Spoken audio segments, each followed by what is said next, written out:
بسم اللہ الرحمن الرحیم۔ الصلاۃ والسلام علیک یا رسول اللہ وعلی آلک و صحابک یا حبیب اللہ۔ اللہم صلی علی محمد وعلی آل محمد صلی اللہ علیہ یا محمد نور من نور اللہ۔ اللہ لا الہ الا هو الحی القیوم۔ اسم ذات کے بارے میں، اللہ کے نام کے بارے میں کئی ویڈیوز، کئی معلومات آپ تک شیئر کی ہیں۔ جو بندہ اللہ تبارک و تعالیٰ کے قرب کا خواہاں ہو، یہ چاہتا ہو کہ میں ہمیشہ قرب حضوری میں رہوں، اللہ کے کرم اور اس کے فضل کی برساتوں میں رہوں، تو وہ ایک کام کرے کہ اسم ذات کو کثرت سے پڑھنا شروع کر دے۔ ہر چیز کے اندر اللہ تبارک و تعالیٰ کی ذات کا مظہر موجود ہے۔ گرو نانک نے آپ صلی اللہ علیہ وسلم کے نام کے اندر کائنات کی ہر چیز کو بند کر کے رکھ دیا، علم الاعداد، حروف ابجد کے لحاظ سے۔ اس نے کہا نا، نام لیو جس انچردہ چوگن کی جیوتا۔ آپ کسی بھی نام کے عدد کو لیں، جس طرح اللہ کے نام کے عدد 66 ہیں، اس 66 کے اندر بھی محمد موجود ہیں۔ یہ چاقو، اس کے عدد لیں، اس کے اندر بھی محمد صلی اللہ علیہ وسلم اس فارمولے کے تحت موجود ہیں۔ یہ تسبیح ہے، اس کے عدد نکالیں اور اس کے عدد کو 4 گنا کریں۔ اس نے جو قاعدہ طریقہ بتایا ہے، اس کو پھر اتنے سے ضرب دیں، اتنے پہ تقسیم کریں، اتنے اس کے اندر جمع کریں۔ وہ فارمولہ بھی میں نے کسی ویڈیو میں شیئر کیا ہوا ہے۔ اسی طرح اللہ تبارک و تعالی ہر چیز کے اندر اس کی جلوہ گری ہے۔ آپ ایسا کریں کہ ایک سفید موٹا کاغذ لیں، اپنے ہاتھ سے خوبصورت انداز میں، انتہائی دلکش انداز میں اس میں اللہ لکھیں، الف لام لام ہے۔ اور کمال کی بات یہ ہے کہ اللہ نے اپنے نام کے اندر 2 لام مقرر رکھے ہیں، اور اس میں محمد کے اندر 2 میم مقرر ہیں۔ اس کو بھی انشاءاللہ کبھی بیان کروں گا۔ آپ اس میں اللہ کو اس کاغذ پہ لکھیں، موٹا کر کے ایک جگہ مختص کر لیں، خاص کر لیں، متعین کر لیں، جگہ کو بھی، اپنے لباس کو بھی، اپنے مصلح جس پہ بیٹھ کر آپ دیکھیں گے، توجہ کریں گے، پڑھیں گے، اور سامنے دیوار پہ اس موٹے کاغذ کو چپکا لیں۔ جگہ ایسی رکھیں کہ آپ کے علاوہ وہاں کسی دوسرے کا آنا جانا نہ ہو، اگر ہو بھی تو بہت کم ہو۔ آپ باوضو اللہ کا تصور کر کے، وہ تو نہ ذہن میں، نہ تصور میں، تخیل میں آنے والی چیز ہی نہیں ہے۔ کیسا ہے، کیا ہے؟ جب کسی قسمت والے کو اس کا دیدار ہو تو بتائے گا کہ وہ کیا چیز ہے۔ کل یوم ہوا فی شان، اس کو بندہ کیا بیان کرے۔ بہرحال آپ اس اسم پہ غور کریں۔ اگر روحانیت مضبوط ہے تو بہت کم دن بھی لگ سکتے ہیں، اور اگر میری طرح ہے تو سالوں بھی لگ سکتے ہیں۔ آپ اس الف پہ غور کریں، جو الف اللہ کے نام کا پہلا حرف ہے۔ توجہ سے اس کو دیکھیں اور دل و دماغ میں اللہ کی اس ذات کو بسا لیں،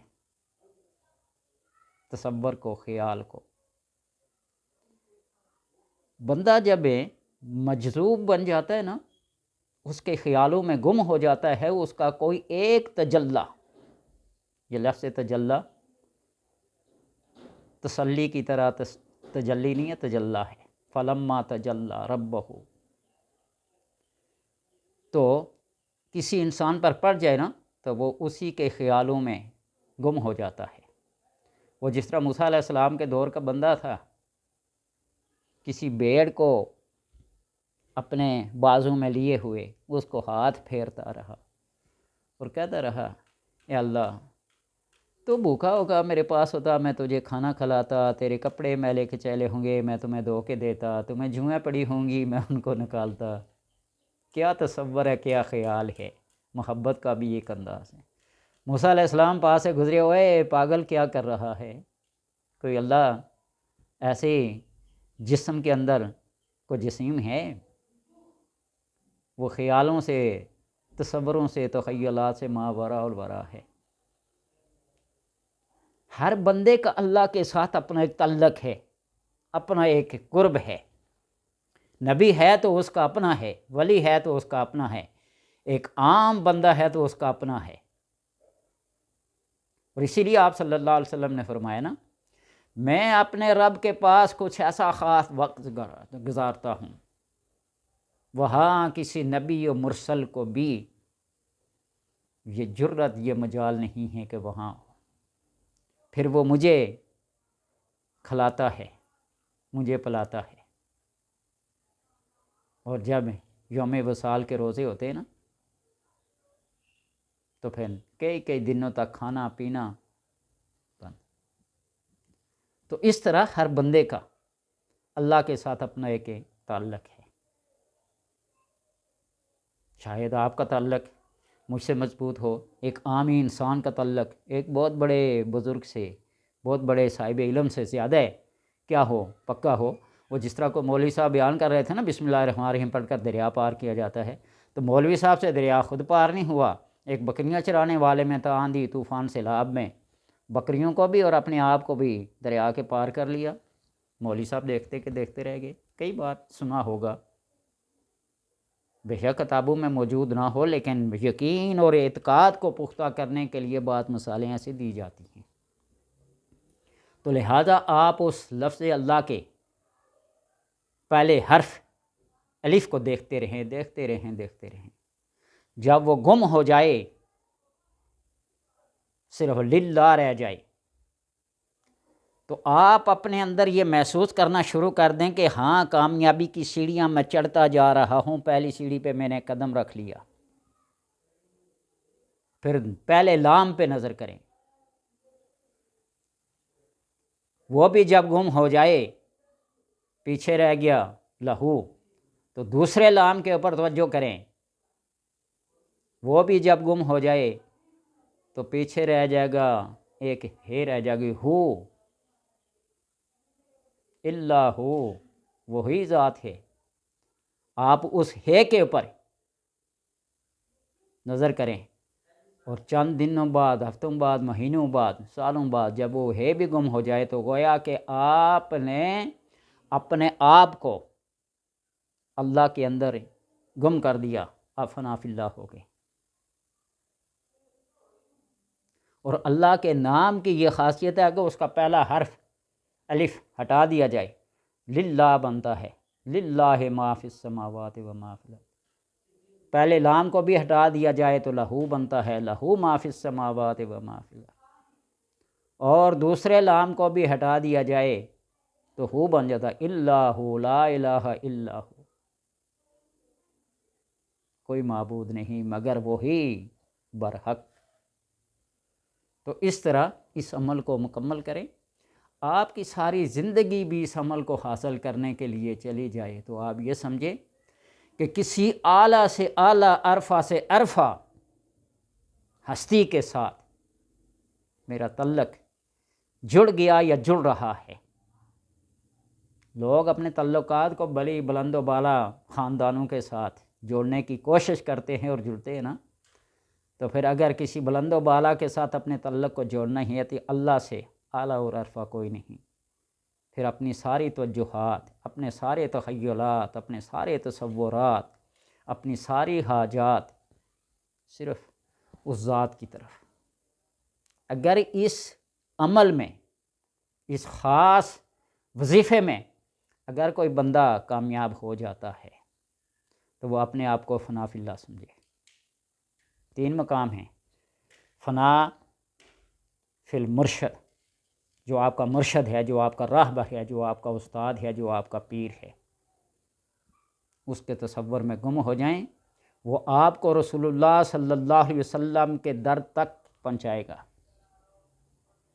اور جب در رسول پہ پہنچ جائیں، بارگاہ رسول میں پہنچ جائیں، تو آپ پھر وہاں اپنے تعلق کو اتنا مضبوط کریں کہ آپ کی ہر سنت کو، آپ کے ہر قول و فعل کو اپنی زندگی کا لازمی جز سمجھ لیں.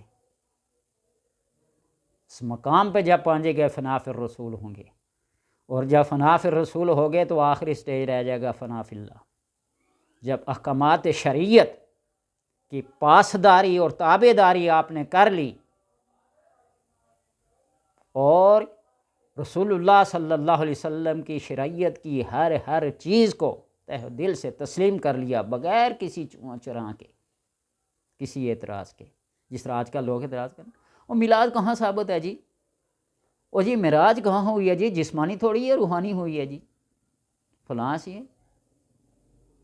یہ معجزات، چاند کا 2 ٹکڑے کرنا، انگلیوں سے چشمے جاری کرنا، یہ اگر تصور میں بھی خیال میں گزر گیا کہ ایسا نہیں ہوا تو وہ رسول کی تابع داری تو نہ رہی نا. رسول نے ایسا کر دکھایا ہے.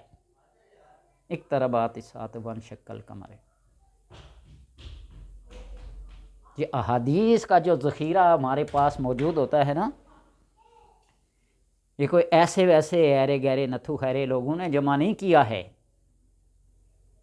یہ ان لوگوں کے مجموعات ہیں جنہوں نے آپ صلی اللہ علیہ وسلم کے پیچھے نمازیں پڑھی اور سینہ بہ سینہ یہاں تک چلی آ رہی ہیں. ورنہ ہم نے کہاں رسول کو دیکھا، ہم نے تو صرف سنا ہے. رب کو ہم نے کہاں دیکھا، ہم نے تو صرف رسولوں نبیوں کی زبانی سنا ہے. اس قرآن کی تلاوت، اس کے الفاظ کہاں ہمیں آتے تھے؟ وہ آپ صلی اللہ علیہ وسلم پر وحی آتی تھی تو کیسے، جس طرح ایک گھنٹی کی آواز ہوتی ہے، سلسلۃ الجرس. گھنٹی کی آواز کو ہم کیا سمجھیں؟ کسی چیز کی آواز آ رہی ہے، اس کو ہم کیا سمجھیں گے؟ یہ کیا ہے؟ یہ سمجھنے والی ذات رسول کی ہوتی ہے، نبیوں کی ہوتی ہے، انبیاء کی ہوتی ہے. اور آج ہم پھر اعتراضات کرتے ہیں نبی کو کیا علم. جس طرح لوگ کہتے ہیں غار حرا کا آیا واقعہ ایک افسانہ ہے. پہلی وہی جبریل کا آنا کہ آسمان کے اوپر جوں ٹانگ پہ ٹانگ رکھے بیٹھے پوری آسمان کو گھیرا ہوا ہے، اور وہی جبریل یا سمٹ کر غار کے اندر داخل ہوا. لوگ اس کو افسانہ سمجھے ہیں. تو پھر محمد رسول اللہ تو صرف ہم نے اس حلق سے اوپر پڑھا نا، دل سے نہ تو نہ پڑھا. تو بہرحال کہنے کا مقصد یہ ہے کہ جب آپ اتباع رسول میں کامل ہو جائیں تو فنا فی اللہ تک پہنچانا اور اللہ کی ذات میں گم ہونا، یہ آپ صلی اللہ علیہ وسلم کا کام ہے، آپ کو وہاں تک پہنچائیں گے. یہ ایک ذوق ہوتا ہے، ایک شوق ہوتا ہے.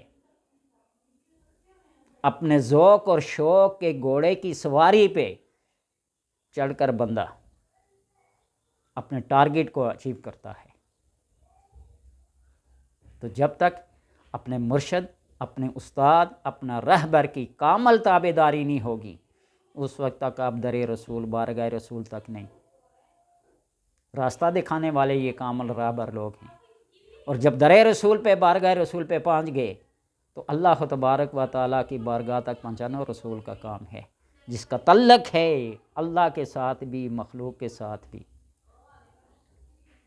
اللہ اگر آپ صلی اللہ علیہ وسلم کو انسانی شکل میں، بشر کی شکل میں نہ بھیجتا تو ہم رسول کو کہاں دیکھ سکتے؟